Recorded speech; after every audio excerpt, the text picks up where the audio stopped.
Hello friends, मैं हूं अजीज शेख। आप देख रहे हैं मूवी स्टॉक चैनल, जिस पर आज मैं बात करने वाला हूं कुछ मूवीज के अपडेट्स के बारे में। जिस अपडेट में इस बार मैं बात करेंगे the Conqueror, Jonathan Majors, Scarlett Johansson और डिज्नी की कंट्रोवर्सी, फ्री गाय और डिज्नी के आने वाले इवेंट की करूंगा। यानी कि अपडेट ज्यादा नहीं लेकिन डिटेलिंग बहुत है, इसलिए अब आपके टाइम को और ज्यादा ना वेस्ट करते हुए चलिए सीधे बात करते हैं उन सभी की सभी डिटेल्स की। लेकिन उससे पहले बनती है एक छोटी सी रिक्वेस्ट, जो है चैनल को सब्सक्राइब, वीडियो को लाइक और शेयर करने की।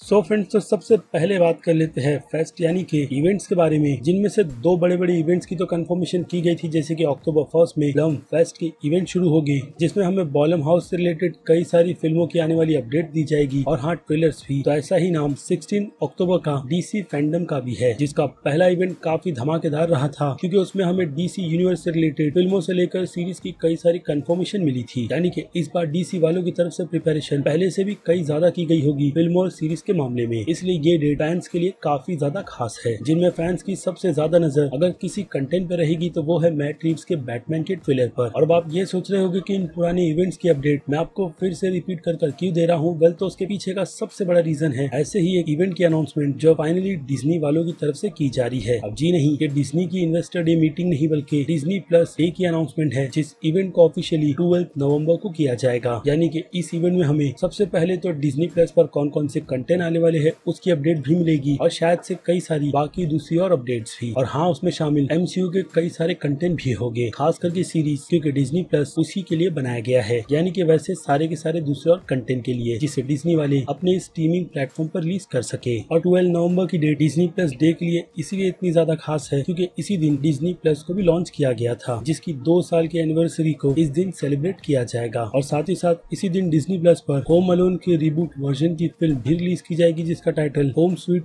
होम अलोन रखा गया है। यानी कि ये ट्रेलर भी हमें जल्दी देखने मिलेगा कि डिज्नी वालों की तरफ से होम अलोन के यूनिवर्स को किस तरीके से फिर से उनके सामने रखा जाएगा, क्योंकि टाइटल पर्सनली मुझे तो पसंद नहीं आया है। लेट्स सी कि फिल्म के प्रोजेक्ट में कितनी ज्यादा मेहनत की गई है। और अब डिज्नी की ही बात चल रही है तो बात कर लेते हैं स्कारलेट जॉनसन के बारे में भी, जिन्हें लेकर जो डील की गई थी फ्यूचर में डिज्नी और स्कारलेट जॉनसन की। तो वो डील थी टावर ऑफ टेरर की फिल्म के प्रोजेक्ट को लेकर, जिस प्रोजेक्ट में स्कारलेट जॉनसन कास्ट थी, यानी कि फिल्म के लीड में, और साथ ही साथ वो उस फिल्म के प्रोजेक्ट को प्रोड्यूस भी कर रही थी, जिस आइडिया को डिज्नी के थीम पार्क पर बेस किया गया था। और title tower of terror copyrights के इशू से रखा गया था, क्योंकि ये tower of terror twin light zone से कनेक्टेड है। यानी कि वो 60s के टाइम का पुराना शो, जिसके थीम पार्क को बंद कर उसकी जगह जेम्स गन के mission guardians of the Galaxy breakout को बनाया गया है। और वो अब टावर ऑफ टेरर के मामले में काफी ज्यादा सक्सेस है, लेकिन फिल्म का आइडिया डिज्नी को काफी ज्यादा बेटर लगा टावर ऑफ टेरर के मामले में, इसलिए एक डील और स्कारलेट जॉनसन को उसमें प्रोड्यूसर बनाया गया था। लेकिन रिसेंटली चली जो कंट्रोवर्सी थी, उस कंट्रोवर्सी के चलते अब रिपोर्ट निकलकर यही आई है कि इस डील को डिज्नी की तरफ से कैंसिल कर दिया गया है। यानी कि स्कारलेट जॉनसन के साथ डिज्नी वाले फ्यूचर में कोई भी प्रोजेक्ट करना नहीं चाहते, जो बात मुझे क्या हर किसी फैंस को बहुत ही ज्यादा बुरी लगेगी, क्योंकि डिज्नी की तरफ से जो स्टेटमेंट निकल कर आया था वो तो काफी घटिया था, जिसमें डिज्नी वालों ने एक्सक्यूज कोविड का लगाकर अपने पल्ले को झाड़ने की कोशिश की थी। और अब एक और घटिया काम फिर से डिज्नी वालों की तरफ से किया गया है स्कारलेट जॉनसन की इस डील को कट कर यानी फ्यूचर फिलहाल तो स्कारलेट जॉनसन को लेकर डिज्नी का बिल्कुल भी ठीक नहीं है। और अगर ऐसा ही रहा तो फैंस की जो उम्मीदें हैं स्कारलेट जॉनसन को डीसी के यूनिवर्स को ज्वाइन करने की, वो कहीं ना कहीं सच होती हुई भी नजर आ रही है, क्योंकि फैंस इस पर काफी ज्यादा बात कर रहे हैं। और ऐसी रूमर भी चल रही है कि वार्नर ब्रदर्स कहीं ना कहीं स्कारलेट जॉनसन को भी अप्रोच कर रहा है, किस लिए उसकी ऐसी कोई भी मेरे पास तो फिलहाल इन्फो नहीं है। यानी अगर देखा जाए तो डिज्नी को कहीं ना कहीं स्कारलेट जॉनसन का स्टार पावर कम लगता है ड्वेन जॉनसन और एमा स्टोन के आगे। या फिर ऐसा भी हो सकता है कि स्कारलेट जॉनसन अपने नाम के चलते डिज्नी के हिसाब से उनसे काफी ज्यादा चार्ज कर रही होगी, जो चीज यानी कि डील डिज्नी वालों को पसंद नहीं आई। लेकिन मुझे लगता है स्कारलेट जॉनसन जिस नाम की वजह से अपना पैसे लेती है वो भी ठीक है, क्योंकि उनकी पॉपुलैरिटी की वजह से फिल्मों का रिस्पॉन्स भी बॉक्स ऑफिस पर अच्छा आता है, और ऐसे फायदा दोनों को ही होता है। और अगर ऐसे में स्टूडियो सिर्फ अपना ही प्रॉफिट देखेगा तो फिर एक्ट्रेस की तरफ से लिया गया कदम मुझे लगता है कि बिल्कुल ठीक है। और वही बात करें एमा स्टोन की,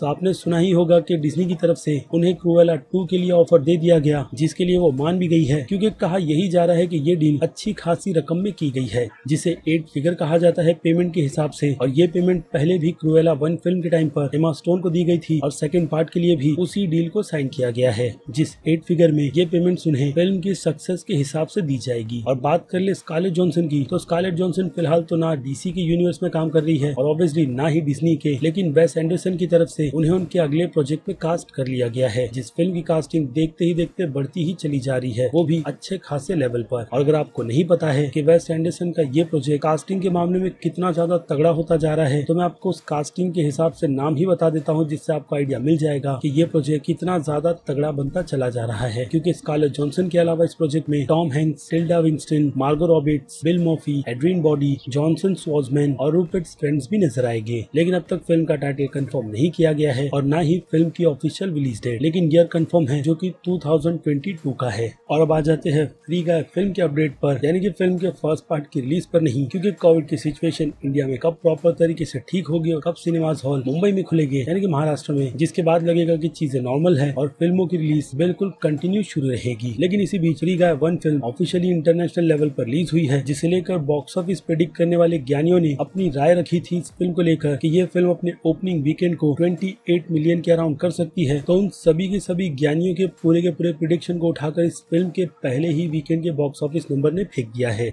जी हाँ, आपने बिल्कुल ठीक सुना, क्योंकि इस फिल्म के वर्ल्ड वाइड के बॉक्स ऑफिस नंबर 51 मिलियन के निकल कर आए हैं, यानी उम्मीद से कई ज्यादा अच्छा परफॉर्मेंस इस फिल्म ने दी सुसाइड स्क्वाड, जंगल क्रूज और बाकी दूसरी सभी बड़ी फिल्मों के मुकाबले में किया है। क्योंकि ये फिल्म किसी भी आईपी से रिलेट नहीं करती, यानी कि बड़े यूनिवर्स से, लेकिन अब इस फिल्म के बॉक्स ऑफिस के इस तरीके के नंबर इसे कहीं ना कहीं एक हिट की लिस्ट में डाल ही देंगे आने वाले कुछ हफ्तों में, जिससे पहले से ही डिज्नी की तरफ से तो उम्मीदें लगा कर रखी ही गई थी। लेकिन अब इस फिल्म के बॉक्स ऑफिस नंबर को देखकर ऐसा लगता है कि डिज्नी वालों की तरफ से इसकी सेलिब्रेशन इतनी ज्यादा चल रही है कि डिज्नी इस फिल्म के सीक्वल को लेकर कहीं ना कहीं सोच विचार कर रहा है, यानी कि हिसाब से कई ज्यादा, क्योंकि इसकी कंफर्मेशन खुद रियान रेनॉल्ड्स ने की है कि डिज्नी वाले इस आइडिया को लेकर और कंटिन्यूएशन चाहते हैं। किस तरीके की उसकी भी डिटेल मेरे पास है फिलहाल तो अभी के लिए, कि इस फिल्म के सीक्वल का फोकस स्पेस जैम और रेडी प्लेयर 1 जैसी फिल्मों की ही तरह होगा, या फिर उसी आइडिया पे पीके डिज्नी वाले फ्री गाय के गेम को खरीद कर कैसे उसे कमर्शियल करना चाहते हैं, जो आइडिया शायद से फ्री गाय को पसंद नहीं आएगा और वो इसमें उठकर उससे फाइट करेगा, जिसमें हम डिज्नी के यूनिवर्स के कई सारे ईस्टर एग्स यानी के रेफरेंस को देखेंगे। तो सुनने में फिल्म का प्लॉट इंटरेस्टिंग लग रहा है, लेकिन उससे भी ज्यादा ये इंटरेस्टिंग तब लगेगा जब हम फ्री गाय फिल्म को देख लेंगे, जिसे लेकर रिव्यू भी काफी ज्यादा अच्छे निकल कर आए हैं। और अब सीक्वल का आइडिया ये हिंट तो दे ही देता है कि डिज्नी वालों का डिसीजन इस फिल्म को डिज्नी प्लस पर ना रिलीज कर थिएटर में रिलीज करने का क्यों था, क्योंकि प्रोजेक्ट बहुत ही ज्यादा अच्छा बना है। और अब आ जाते हैं क्रीड 3 फिल्म पर, जिस फिल्म को डायरेक्ट करने की जिम्मेदारी माइकल बी जॉर्डन ने खुद उठा रखी है, जिनके करियर की ये पहली डेब्यू डायरेक्ट फिल्म होगी। तो इस फिल्म को लेकर मैं तो काफी ज्यादा एक्साइटेड हूँ, क्योंकि रॉकी के बाद क्रीड के यूनिवर्स की शुरुआत बहुत ही अच्छी तरीके से की गई थी और क्रीड 2 उसका एक काफी अच्छा एग्जाम्पल है। हाँ, क्रीड 1 फिल्म भी, लेकिन सभी फैंस को ये बात भी पता है कि क्रीड 3 फिल्म में हमें सिल्वेस्टर स्टेलोन का कैरेक्टर रॉकी बैल्बोआ नजर नहीं आएगा। रीजन तो आपको फिल्म के सेकंड पार्ट को देखकर काफी अच्छी तरीके से पता चल गया होगा कि उनके कैरेक्टर को एक काफी अच्छा खासा एंड दिया गया है, इसलिए रिटर्न मुझे लगता है कि ठीक रहेगा, क्योंकि ये जर्नी अब टाइटल के हिसाब से क्रीड की है, जिसमें हम विलन के रोल में कुछ रूमर के अकॉर्डिंग जोनाथन मेजर्स को देखने वाले हैं, या फिर हो सकता है कि उन्हें इस फिल्म में कोई अच्छा ही रोल दिया गया होगा, जिसकी अब कुछ डिटेल निकल कर आई है कि इस फिल्म में पास्ट और प्रेजेंट से रिलेटेड हमें कुछ चीजें भी दिखाई जाएगी, जो कि ऑब्वियसली माइकल बी जॉर्डन के कैरेक्टर के बचपन की डिटेल्स हमें देगी, यानी कि एडोनिस का पास्ट, जिसमें उसका स्ट्रगल भी अच्छा खासा ही रहेगा। और इसके लिए अब स्टूडियो यंग कास्टिंग भी करेगा, जिसमें डेमियन नाम के कैरेक्टर की भी कास्टिंग की जाएगी, जिसकी एज 17 से 18 साल की रहेगी। और उस कैरेक्टर को एडोनिस का बड़ा भाई दिखाया जाएगा, जिसने उस एज में अपने पिता के नाम को चमकाने की कसम खा रखी थी। लेकिन फिलहाल तो वो टैग क्रीड फिल्म के अकॉर्डिंग माइकल बी जॉर्डन के कैरेक्टर एडोनिस का है, और हो सकता है कि हम फिल्म में जोनाथन मेजर्स को इसी डेमियन के कैरेक्टर का रोल प्ले करते हुए देखें, जो आगे आकर अपने भाई से क्रीड के टाइटल की डिमांड करेगा कि वो इस टाइटल का हकदार नहीं है और अपोलो क्रीड का असली बेटा वो नहीं, उसका बड़ा भाई डेमियन है। थैंक्स टू अपोलो क्रीड, जिनकी रॉकी फिल्म में ही हमने कई सारे अफेयर्स के चर्चे सुन रखे हैं। और ऐसे में अगर क्रीड का टाइटल लेने के लिए कोई आगे आएगा तो उसके लिए भी हमें बिल्कुल भी शॉक नहीं होना चाहिए, बल्कि यही सोचकर चलना चाहिए कि फिल्म की कहानी एक परफेक्ट ट्रैक पर जा रही है। तो I hope Michael B Jordan उसी ट्रैक को फॉलो करते हुए क्रीड 2 को भी एक अच्छी क्रीड की सीरीज में ऐड करवा दे।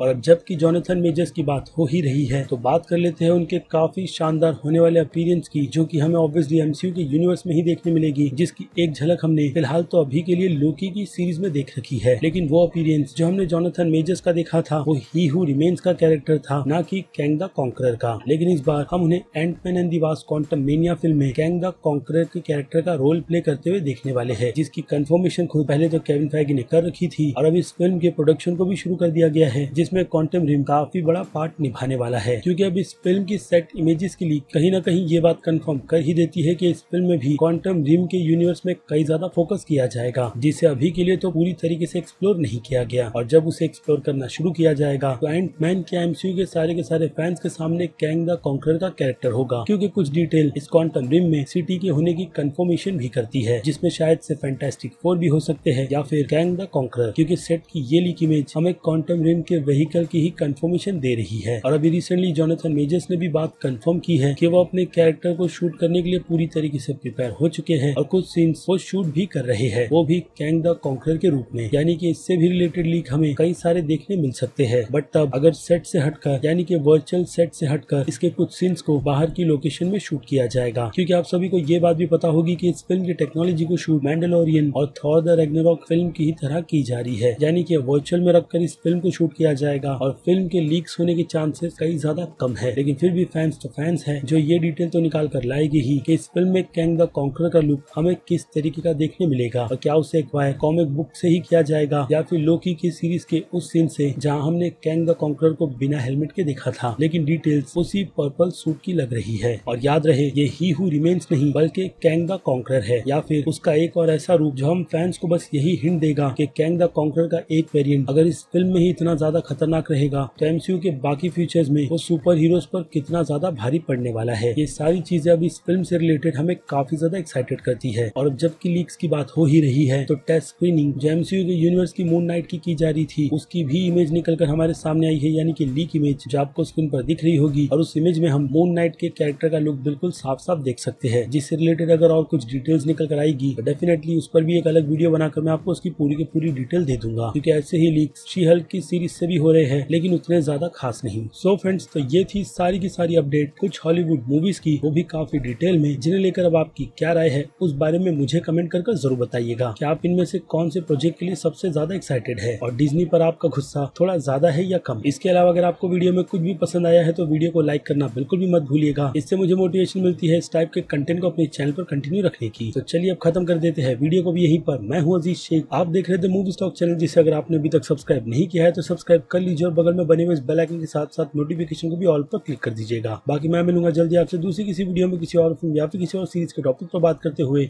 और तब तक के लिए बाय।